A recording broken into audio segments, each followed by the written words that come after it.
به نام خدا عرض ادب و احترام دارم خدمت بینندگان عزیز. امیدوارم شاهد یک دیدار جذاب باشیم همراه با پیروزی نماینده کشورمون. پشت توپ قرار گرفته ژاتسون، دیگه وقتش ارسال انجام بده. توپ که بلند فرستاده شد و خطرناک، توپ از کنار دروازه تراکتور به بیرون رفت. مدافع جلو کشیده شون لوکاس پیمنتا میخواست دروازه تراکتور رو باز کنه که به خیر گذشت. یه فکری باید برای مهار این دوشان تادیچ انجام بدن.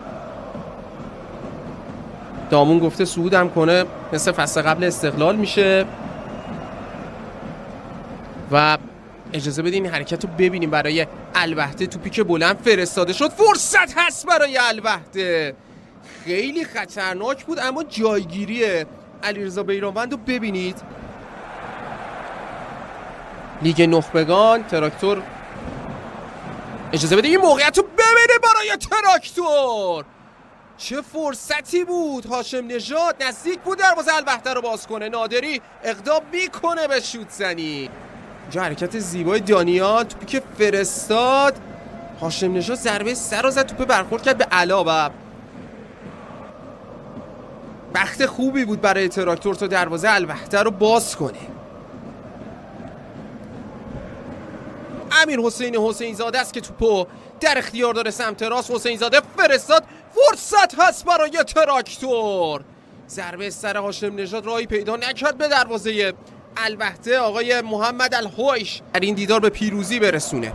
دیارا رفته دنبال توپ، دانیال اسماعیل فر دوئلو واگذار کرد، فرصت هست برای الوحده، به خیر گذشت. یک موقعیت جدی که کایو فرصت سوزی رو انجام داد. شجاع خلیلزاده، خامروبکوف بارها رفته در بین دو مدافع جایگیری کرده.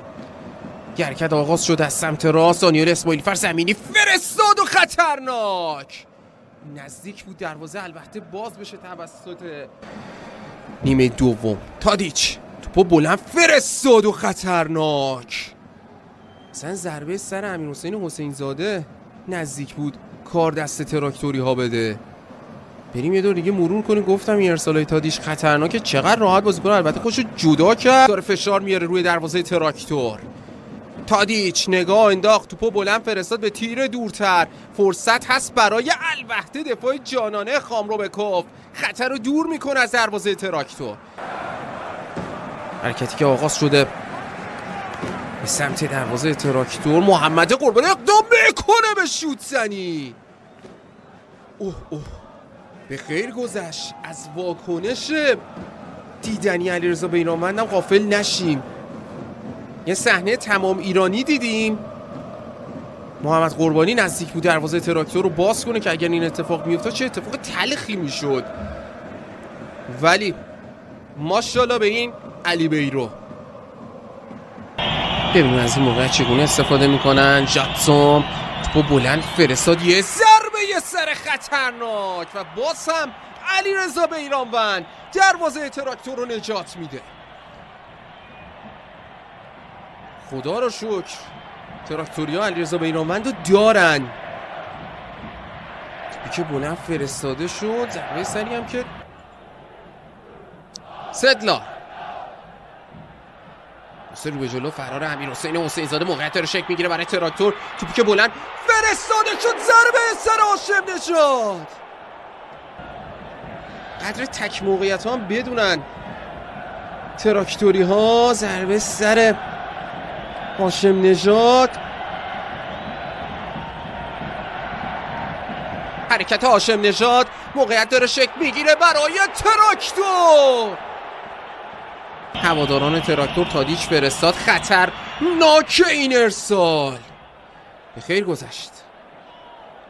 دانیال اسماعیل فر اضافه شده. مهدی شیری یه ارسال دقیق رو داشته باش. مهدی توپو بلند فرستاد، هاشم نژاد تاثیر رو گذاشت. پوستونسکی، حسین زاده اشتراکی با کارو تموم کنه، تیر دروازه به لرزه در اومد.